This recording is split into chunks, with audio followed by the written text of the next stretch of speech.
This is Water Sensor Storm. I will rapidly report on the Iran war. This is Tel Aviv, Israel. Interceptor missiles are pouring down. This is Zanjan, Iran. There was an attack by the United States. Israel is launching several interceptor missiles to intercept Iran's ballistic missiles. Around 200 Israeli fighter jets bombed Iran in the largest airstrike in Israeli Air Force history. The Israeli military struck around 500 Iranian targets and disclosed this. US forces also bombed Iran with airstrikes on dozens of ground targets. This footage shows visible damage to Iran. An Israeli airstrike caused a large explosion at a military missile base in northern Iran. This is an Iranian naval base.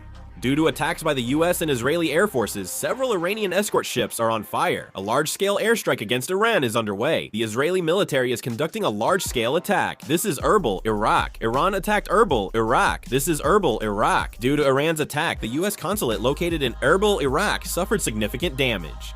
This is Bahrain. An Iranian Shahed 136 drone directly hit a high-rise building in Bahrain, causing a large explosion. The building is a civilian structure. Let's look at it from another angle. Again, this is Bahrain. A Shahed drone came in and caused a big explosion. This is Bahrain. This is footage of a Shahed 136 drone airstrike. You can hear a humming sound. This is a hotel in Bahrain. Due to the Iranian attack, the hotel is on fire. As Iran's Shahed 136 drone attacks a US military base, Bahraini citizens are cheering. This is Muscat, Oman. Sirens are sounding here. This is Amman, Jordan. While an Iranian missile was being launched toward Israel, it fell on a street in Amman, Jordan. According to the Israeli military, at least 4 top Iranian intelligence officials were killed in the airstrike. Jawad Hossein, foreign intelligence head, Mohammad Reza Bazistani, security head, Ali Kairan Dishi, Vetrov head, and Saeed Ayah Hamidi, advisor on the war with Israel. According to the US Central Command, there were no casualties as a result of this airstrike. Turkey condemned the US attack on Iran's sovereignty and stability, while Chile's Ministry of Foreign Affairs expressed concern about escalating military tensions in the Middle East.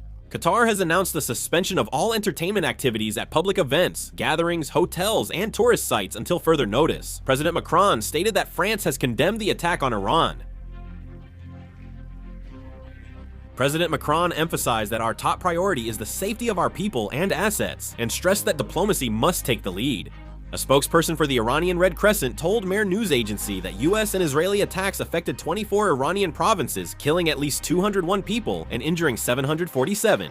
According to the latest announcement from the UK Maritime Trade Operations, there have been reports from ships operating in the Gulf region that they have received messages about the closure of the Strait of Hormuz. Such communications are considered declarations under international law unless they are legally enforced, and historically they have not been legally binding. Currently, according to marine traffic, there are a significant number of oil tankers waiting. Volker Turk, UN High Commissioner for Human Rights, stated that civilians suffer most in armed conflicts, and bombs and missiles only cause death, destruction, and suffering instead of resolving issues. I'll upload another video if there are updates. This video ends here. Thank you.